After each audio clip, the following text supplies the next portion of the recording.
Vous êtes-vous déjà demandé comment Caïn, l'un des premiers enfants d'Adam et Ève, a pu trouver une femme et avoir une progéniture, si Adam et Ève étaient les seuls êtres humains créés par Dieu? C'est un mystère qui soulève de nombreuses questions. Mais si nous regardons de plus près les Écritures, nous découvrons que la réponse n'est pas aussi compliquée qu'il y paraît. La clé est de comprendre que, même si Adam et Ève furent les premiers, leurs enfants devaient se multiplier d'une manière ou d'une autre. Il est fort probable que Caïn, comme ses frères, ait épousé une de ses sœurs, car à cette époque, les unions entre parents proches n'étaient pas perçues de la même manière qu'aujourd'hui. La création d'Adam et Ève est l'un des moments clés de la Bible, marquant non seulement le début de l'humanité, mais aussi le début de la relation entre Dieu et sa création. Selon le récit de la Genèse, Dieu a formé Adam à partir de la poussière du sol, insufflant la vie dans ses narines. À partir de là, Dieu décida qu'il n'était pas bon que l'homme soit seul. C'est pourquoi il créa Ève à partir d'une des côtes d'Adam, établissant ainsi la première union entre l'homme et la femme. Cet acte a non seulement marqué le début de la vie humaine sur Terre, mais a également symbolisé le début de l'interaction divine avec les êtres humains, posant les bases de ce qui serait l'histoire de l'humanité d'un point de vue biblique. Après la création d'Adam et Ève et leur vie dans le Jardin d'Éden, ils commencèrent à avoir des enfants.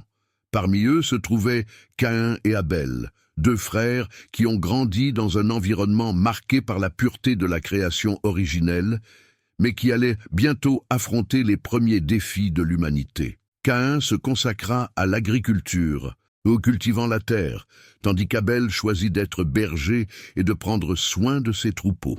Bien que leur rôle semblait simple, ses frères furent les premiers à expérimenter les tensions et les difficultés qui surgiraient du péché et de la désobéissance à Dieu, des défis qui marqueraient le début d'un long voyage plein d'épreuves.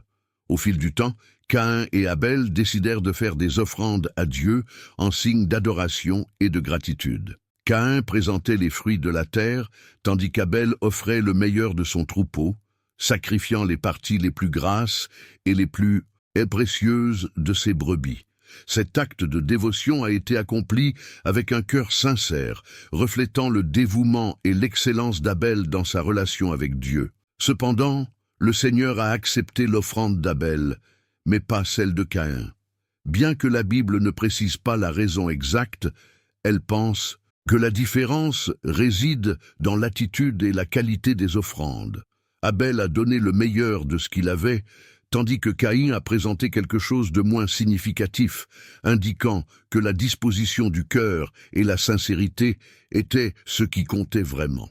L'acceptation de l'offrande d'Abel et le rejet de celle de Caïn provoquèrent une grande frustration et une grande colère chez Caïn.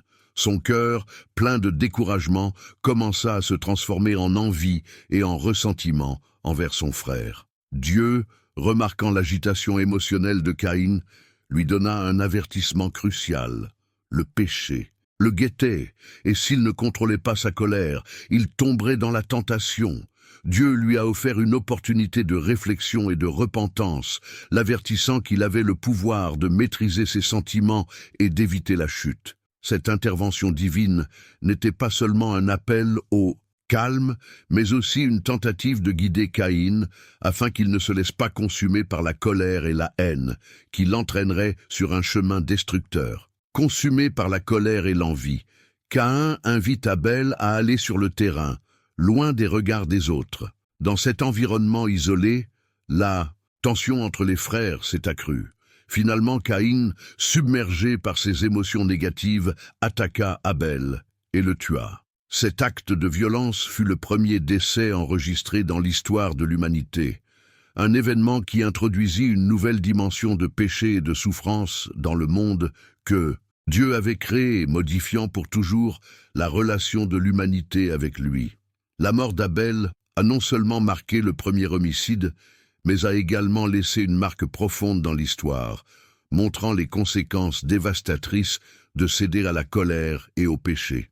Après le meurtre, Dieu a confronté Caïn et lui a demandé où se trouvait Abel. Caïn, essayant de cacher son crime, répondit avec une attitude froide et désintéressée. « Je ne sais pas. Suis-je le gardien de mon frère ?» Cette réponse démontrait non seulement sa tentative d'éviter toute responsabilité, mais montrait également son manque de remords pour ce qui s'était passé. Dieu, qui connaissait déjà la vérité, révéla à Caïn les conséquences de son acte. Il serait maudit et condamné à être un vagabond sur terre. Il ne pouvait plus cultiver la terre qui lui fournissait auparavant sa subsistance, devenant un vagabond sans abri, marqué par son péché. La sentence de Caïn était double. Non seulement il devrait vivre une vie d'errance, mais en plus la terre ne lui donnerait plus les fruits qu'il avait auparavant cultivés avec succès. La vie agricole que Caïn connaissait avait été détruite. Sa réponse à la malédiction de Dieu reflète la profonde peur et l'angoisse qu'il ressentait à l'égard de l'avenir. Caïn a exprimé sa peur d'être un vagabond sans but ni protection, craignant que quelqu'un ne le retrouve et venge la mort d'Abel. Pour le protéger de cette vengeance, Dieu a posé un signe sur Caïn. Bien que la Bible ne décrive pas spécifiquement ce qu'était ce signe, son objectif était clair: garantir que Caïn ne soit pas tué par d'autres, offrant ainsi une forme de protection malgré la grave condamnation à laquelle il faisait face. Après cette interaction avec Dieu, Caïn quitta sa présence et s'installa au pays de Nod, à l'est d'Éden. La Bible mentionne que Caïn a rencontré sa femme et a eu un fils qu'il a nommé Enoch. En outre, il souligne que Caïn a construit une ville et lui a donné le nom de son fils. Cet acte de construction d'une ville marque une étape importante dans l'histoire, symbolisant le début de l'établissement des communautés humaines, étape fondamentale dans le développement de la civilisation. La construction de la ville d'Enoch reflète également un changement significatif dans l'humanité, car, malgré la condamnation et le péché, Caïn a commencé à se forger une nouvelle vie, établissant un héritage à travers ses descendants. Cependant, c'est là que certains doutes surgissent. Le texte biblique n'offre pas de détails clairs sur comment et avec qui Caïn s'est marié. Dans Genèse 4, 17, il est simplement mentionné que Caïn connaissait sa femme, mais aucune autre explication n'est fournie. Cela a conduit à des interprétations suggérant la possibilité que d'autres humains existaient à cette époque, au-delà d'Adam, Ève, Caïn et Abel. Une théorie qui tente de combler les lacunes du récit biblique et de répondre aux questions sur la façon dont la population s'est développée. La peur de Caïn d'être tué par d'autres personnes et la marque de Dieu placée sur lui soulèvent également des questions intéressantes.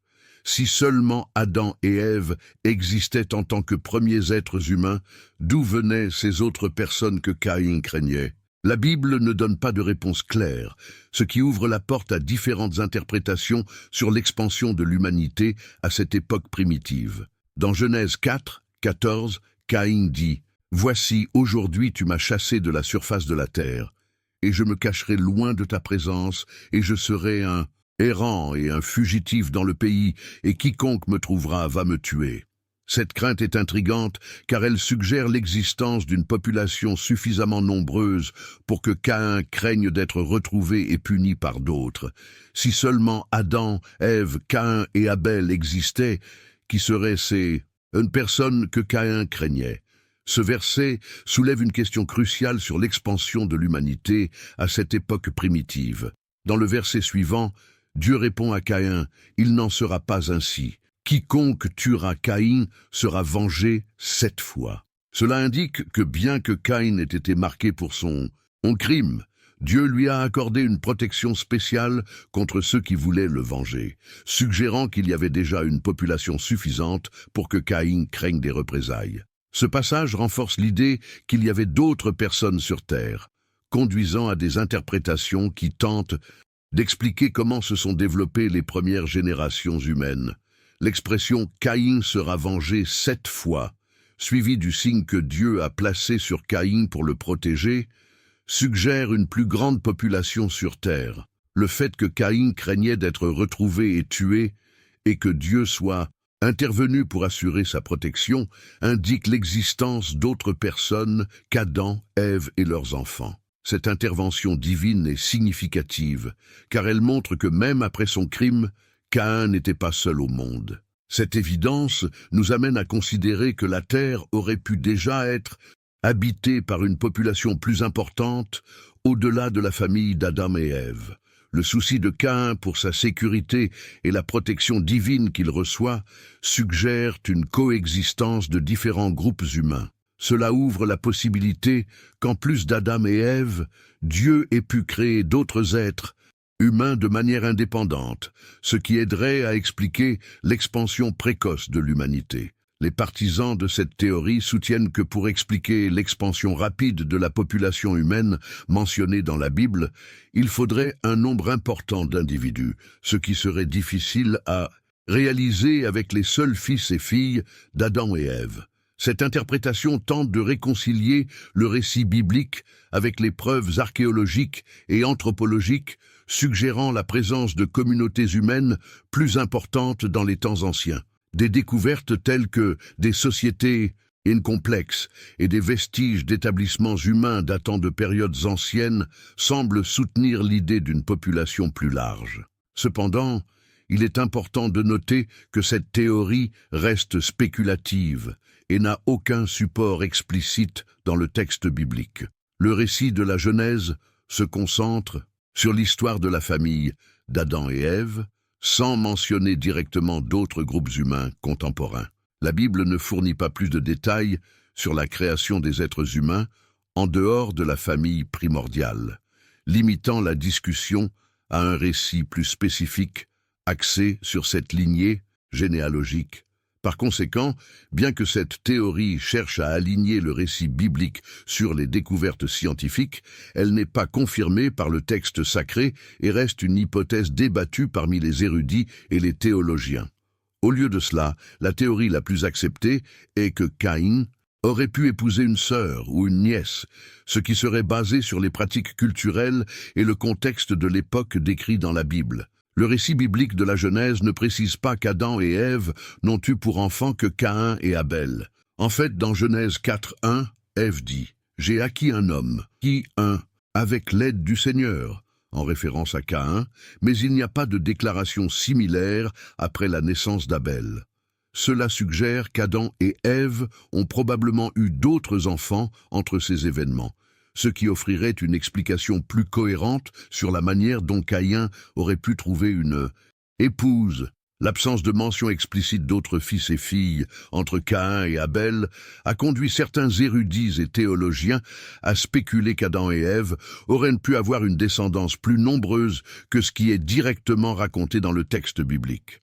La compréhension culturelle et historique de l'époque indique que les familles étaient généralement nombreuses, et l'absence de restrictions spécifiques dans la Bible laisse ouverte la possibilité que Caïn ait épousé une sœur ou un parent proche. Cette interprétation est étayée par la référence aux autres fils et filles d'Adam et Ève dans Genèse 5:4, après la naissance de Seth, où il est mentionné « Et Adam eut des fils et des filles ».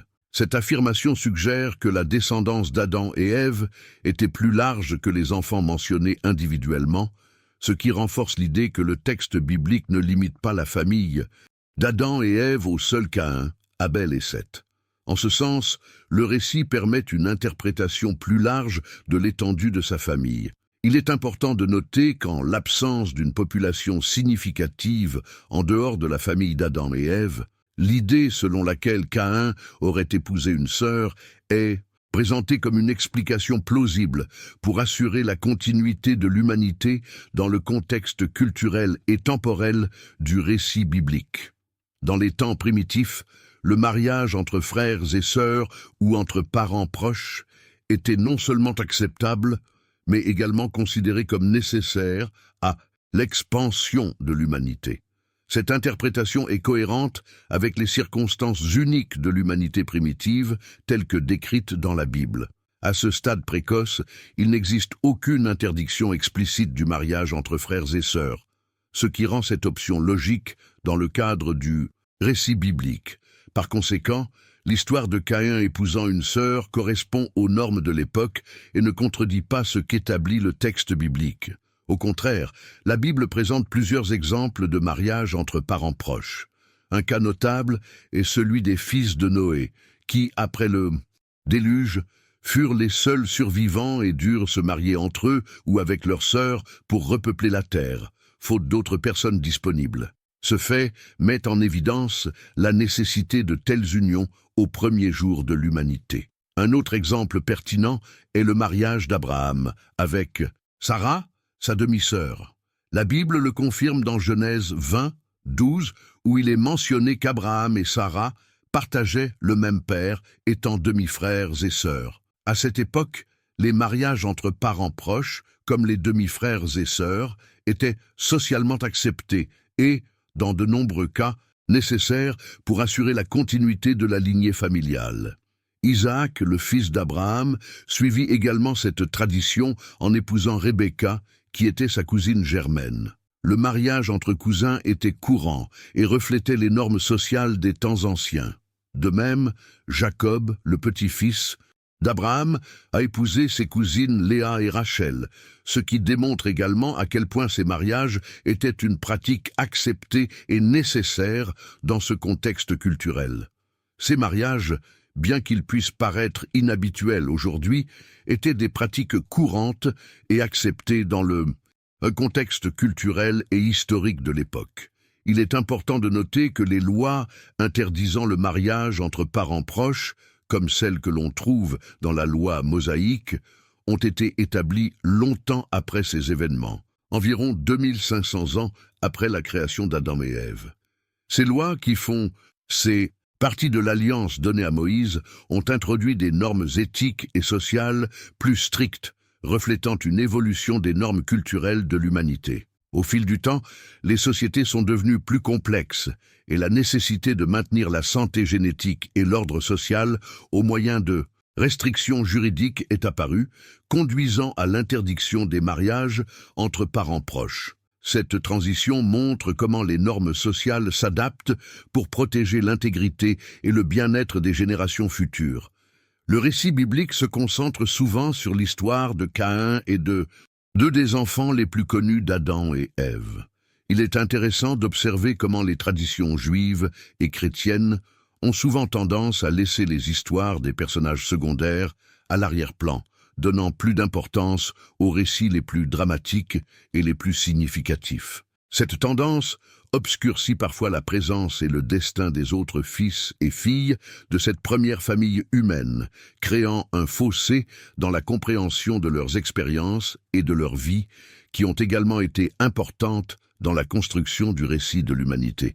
Bien que la Bible, dans Genèse 5, 4, mentionne qu'Adam et Ève ont eu d'autres enfants et des filles, en plus de Caïn et Abel, l'absence de nom spécifique pour ces filles contribue à ce que leurs histoires restent anonymes. Pendant ce temps, Caïn et Abel assument des rôles centraux, ce qui fait que leur vie occupe une place plus importante dans le récit biblique, tandis que la vie de leurs sœurs et d'autres descendants reste sans objet précis. Aborder la vie de tous les personnages mentionnés dans la Bible est pratiquement impossible en raison de la grande quantité d'informations, depuis la création du monde jusqu'à la fin des temps, condensées dans un seul livre. Dans ce contexte, des écrits secondaires ont émergé, comme le livre des Jubilés, qui, bien que peu reconnu, offre une perspective alternative en explorant des détails sur des personnages moins connus, notamment les filles d'Adam et Ève. Ces personnages oubliés offrent une vision plus complète de la vaste descendance du premier couple humain, permettant une compréhension plus large de leur héritage. Cependant, il est important de noter que le livre des Jubilés est considéré comme apocryphe, c'est-à-dire qu'il ne fait pas partie du canon officiel de la Bible juive ou chrétienne. En termes simples, il n'est pas considéré comme une écriture sacrée par les principales traditions religieuses en raison d'un manque de consensus sur sa paternité et son origine, ainsi que d'interprétations qui diffèrent des versions les plus acceptées. Malgré son statut d'apocryphe, la pertinence historique du livre des Jubilés ne doit pas être sous-estimée. Il offre une vision unique et détaillée des événements racontés dans la Genèse, notamment ceux liés à la création du monde, à Adam et Ève et à d'autres personnages de l'Ancien Testament. Son surnom de Petite Genèse reflète son lien direct avec les événements et les personnages décrits dans le livre de la Genèse, nous offrant ainsi une extension du récit original. Ce livre apocryphe offre une interprétation profonde de l'histoire, allant au-delà de ce que l'on trouve dans la Bible, incluant des détails tels que les noms des filles d'Adam et Ève et la description de leur vie. Cette perspective est particulièrement importante pour certaines communautés juives et chrétiennes qui cherchent à mieux comprendre les événements clés de l'Ancien Testament en fournissant une compréhension supplémentaire des personnages et des histoires qui constituent la base de l'humanité selon les Écritures. En recherchant dans le livre des Jubilés les noms des filles d'Adam et d'Ève, nous trouvons deux personnages importants, Awan et Assura, identifiés comme étant, respectivement, les épouses de Caïn et de Seth. Dans le livre de la Genèse, chapitre 4, versets 16 et 17, nous lisons « Caïn quitta la présence du Seigneur et s'installa au pays de Nod, à l'est d'Éden. Caïn rencontra sa femme, et elle conçut et enfanta Enoch. Alors Caïn bâtit une ville, et l'appela Enoch, en lui donnant le nom de son fils. » Bien que le nom de l'épouse de Caïn n'apparaisse pas explicitement dans la Bible, certaines traditions juives et textes apocryphes tels que le livre des Jubilés la mentionnent sous le nom d'Awan, également connu dans certaines versions sous le nom de Gulima. L'étymologie du nom Awan, associé aux racines phéniciennes, suggère des significations telles que vice ou pouvoir. Cette interprétation peut avoir un symbolisme profond, puisque, en tant qu'épouse de Caïn, Awan pourrait représenter la force ou l'influence qu'elle a exercée sur la lignée fondée par Caïn, marquée par le péché originel. D'un autre côté, la connotation de vice peut être considérée comme une métaphore des défis et des adversités auxquels Caïn et Awan ont été confrontés dans leur vie post-exilique, devant reconstruire leur existence en dehors de l'Éden, loin de la présence divine. Caïn a trouvé Awan après l'incident tragique avec Abel et le récit biblique souligne qu'il a fondé la ville d'Enoch, en lui donnant le nom de son fils. Le livre des Jubilés mentionne également cette ville comme l'une des réalisations de Caïn, soulignant l'importance de cet acte dans sa vie après l'exil. En étant introduit en parallèle avec Caïn, Awan devient un maillon crucial de la généalogie, jouant un rôle essentiel dans les événements qui suivent le meurtre d'Abel. Bien que les textes bibliques n'identifient pas explicitement l'épouse de Caïn, ni ne détaillent son origine, le récit de la Genèse offre peu de mentions de personnages de cette période, comme Adam, Ève, Abel et Seth. Il est important de noter que lorsque Caïn rejoignit Awan, la terre était probablement déjà assez habitée à cette époque de l'histoire. Il y avait probablement plus de 5 personnes, y compris d'autres femmes qu'Ève. Certains érudits suggèrent que la femme de Caïn aurait pu être sa nièce, fille de Seth. Cette hypothèse est étayée par le long intervalle de temps entre l'exil de Caïn au pays de Nod et sa rencontre avec Awan, que certains théologiens estiment à environ 300 ans. Au cours de cette période, on estime que le nombre de fils et de filles d'Adam dépassait 50, et que le nombre de fils de Seth dépassait 20, ce qui rendait possible que Caïn ait pu trouver une épouse parmi sa propre famille élargie. Un autre aspect intrigant des premières générations est la longévité impressionnante des personnages antédiluviens. Ces patriarches ont vécu une vie extraordinairement longue, remettant en question nos notions modernes sur la durée de la vie humaine. Ce phénomène est particulièrement évident dans les généalogies décrites dans le livre de la Genèse, où l'on retrouve des personnages comme Adam, Seth et Mathusalem, qui ont vécu des centaines d'années. La vie de ces personnages offre un aperçu fascinant des conditions et des possibilités de l'Antiquité biblique. Adam, le premier homme, a vécu 930 ans, selon Genèse 5, 5. Son fils Seth, né après la mort d'Abel et qui joua un rôle déterminant dans la continuation de la lignée humaine, vécut 912 ans. Genèse 5, 8. Énos, petit-fils d'Adam, vécut 905 ans. Genèse 5, 11. Ces exemples montrent qu'au premier jour de l'humanité, la longévité n'était pas une exception, mais la norme. Mathusalem, le grand-père de Noé, est connu pour avoir vécu 969 ans, ce qui en fait la personne la plus âgée mentionnée dans la Bible. Genèse 5, 27. Plusieurs théories tentent d'expliquer cette longévité exceptionnelle. L'une des explications proposées est l'idée d'un environnement primordial parfait, où les conditions climatiques, atmosphériques et environnementales auraient pu contribuer à une vie plus longue. Selon ce point de vue, l'atmosphère terrestre avant le déluge aurait pu offrir une protection supplémentaire contre les rayonnements nocifs et d'autres facteurs qui contribuent normalement au vieillissement. D'autres chercheurs suggèrent que la génétique des premiers humains était différente et plus robuste, leur permettant de vivre plus longtemps. De plus, certaines interprétations bibliques font état de changements divins ou de modifications des lois naturelles après le déluge. Selon Genèse 6, 3, Dieu a déclaré « Mon esprit ne luttera pas éternellement avec l'homme, car lui aussi est chair, néanmoins ses jours seront de 120 ans. » Cette affirmation pourrait indiquer une réduction planifiée de la longévité humaine après le déluge, ce qui expliquerait le déclin progressif de la durée de vie observée au cours des générations suivantes.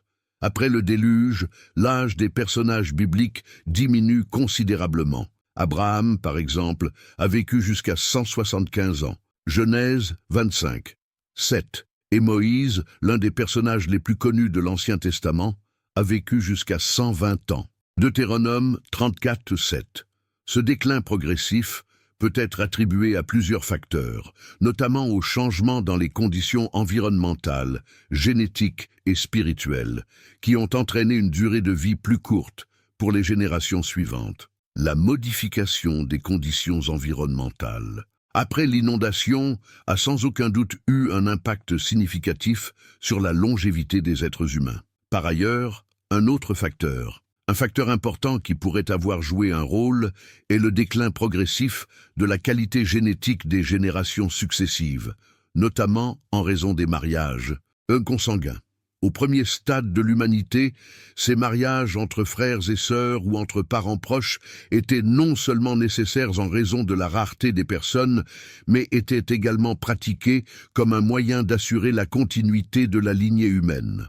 Cependant, avec la croissance démographique et l'augmentation de la diversité génétique, la nécessité de tels mariages a diminué, et la Bible interdit plus tard explicitement les relations sexuelles entre parents proches pour éviter les risques de défauts génétiques et de problèmes de santé résultant de la consanguinité. Le déclin de la longévité des gens après le déluge peut également refléter des changements dans les plans divins. Certains érudits pensent que Dieu a ajusté la longévité humaine pour l'adapter aux nouvelles circonstances du monde post-déluge, où les longues vies n'étaient plus nécessaires. Cette perspective est liée à l'idée selon laquelle le but de l'humanité a commencé à prendre une forme différente et que les êtres humains ont dû vivre d'une manière plus ciblée et plus orientée vers un objectif. Comme nous l'avons mentionné plus tôt, lorsque Caïn partit en exil et s'installa au pays de Nod, il ne lui fut pas difficile de trouver une épouse consanguine. La pratique des mariages entre frères et sœurs et parents proches, comme on l'a vu dans les générations après Adam et Ève, a persisté pendant une période considérable. Ce n'est qu'avec la croissance démographique et l'expansion de l'humanité que la loi de Dieu a interdit cette pratique afin de protéger la santé génétique des générations futures. Le livre des Actes 17, 26 renforce la notion biblique selon laquelle la race humaine tout entière descend d'Adam et Ève, déclarant que d'un seul homme, il a fait que toutes les nations du monde habitent toute la face de la terre et a déterminé les temps et les époques fixées, les limites de son habitation. Ce verset souligne que l'humanité a une origine commune en Adam et Ève et que toute théorie contraire n'a aucun fondement biblique. Quant aux filles d'Adam et Ève, un autre personnage significatif mentionné dans le livre des Jubilés est Assura, identifiée comme l'épouse de Seth, le troisième fils d'Adam et Ève. Son nom symboliquement associé au ciel bleu ou au lapis lazuli, fait allusion à une pureté céleste, reflétant sa singularité dans le récit. En tant qu'épouse de Seth, Assura joue un rôle essentiel dans la préservation de la lignée juste de l'humanité. Seth, né après la mort d'Abel, est considéré par sa mère, Ève, comme le fils désigné par Dieu pour continuer la lignée de l'humanité après le meurtre tragique d'Abel par Caïn.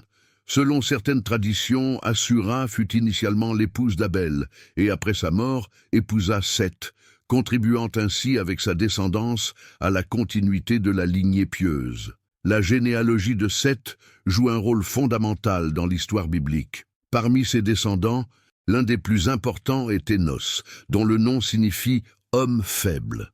On se souvient d'Énos pour avoir été la première personne à invoquer le nom de Dieu, un acte qui a marqué le début de la communion directe avec le divin. Ce moment était précurseur de ce qui allait devenir plus tard une tradition de prière et d'adoration de Dieu.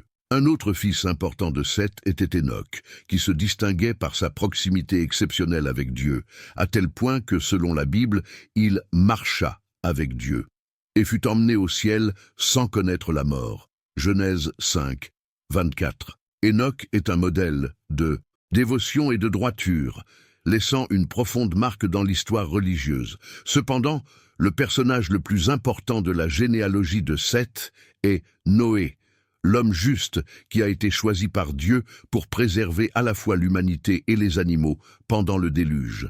Noé, fils de Lémec et petit-fils de Seth, a joué un rôle fondamental dans la réalisation des plans divins pour le salut du monde. Son obéissance et sa foi sont mises en évidence dans le récit biblique, en particulier lorsque Dieu lui ordonne de construire l'arche qui protégerait sa famille et les différentes espèces animales de la dévastation mondiale à venir. Ces généalogies, bien que séparées par la tragédie du meurtre d'Abel, tracent deux chemins différents mais complémentaires dans l'histoire de l'humanité. La lignée de Caïn, qui reflète l'imperfection humaine et le péché, et la lignée de Seth, qui symbolise la dévotion, la justice et l'obéissance au dessein divin. Cette dualité dans les généalogies bibliques révèle la lutte constante entre le bien et le mal, un conflit moral et spirituel qui reste une caractéristique fondamentale de l'expérience humaine.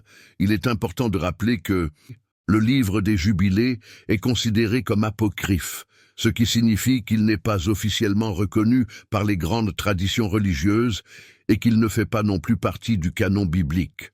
Cela signifie que les histoires et les détails mentionnés dans ce texte, comme les références aux fils d'Adam et Ève, peuvent varier selon différentes interprétations et traditions.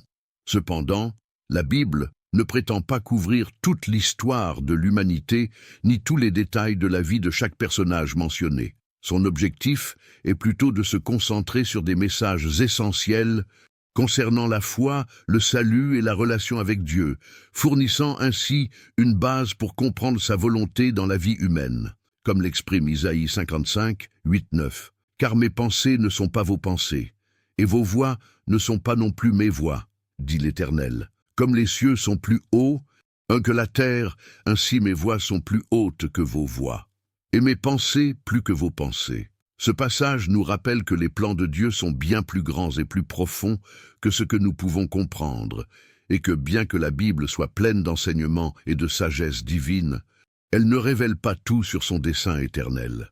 Souvent, notre vision limitée de la réalité nous empêche de comprendre pleinement l'ampleur et la portée du plan divin, et comment chaque événement ou personnage de l'histoire humaine joue un rôle unique dans cette intrigue cosmique. Les informations présentées dans le livre des Jubilés offrent une perspective intéressante et unique sur les personnages et les événements mentionnés dans la Bible. Mais il est important de se rappeler que, étant un texte apocryphe, il n'a pas la même reconnaissance ou autorité que les livres canoniques. Les Écritures. Bien que son contenu puisse être précieux pour certains, notamment au sein de la tradition juive ou dans les communautés explorant des textes non canoniques, sa véracité n'est pas universellement acceptée. Quant à l'épouse de Caïn, le livre des Jubilés mentionne Awan ou Kélima, tradition introuvable dans la Bible canonique. Bien que la Bible n'offre pas de détails explicites sur l'identité de l'épouse de Caïn, la théorie selon laquelle elle aurait pu être l'une des filles d'Adam et Ève, comme sa sœur ou sa nièce, est logique dans le contexte historique et dans la nécessité d'augmenter la population de ces premières années, à une époque où les générations étaient beaucoup plus petites et où les unions familiales étroites étaient une pratique acceptable pour la survie de l'humanité. Cependant, au-delà des spéculations sur des personnages spécifiques, le plus important est la manière dont ces textes nous guident vers une compréhension plus profonde de notre relation avec Dieu. La Bible, dans sa forme canonique, nous présente les enseignements fondamentaux de notre vie spirituelle. Les traditions apocryphes, telles que le livre des Jubilés, peuvent être utiles pour approfondir l'exploration des cultures et des croyances de l'époque.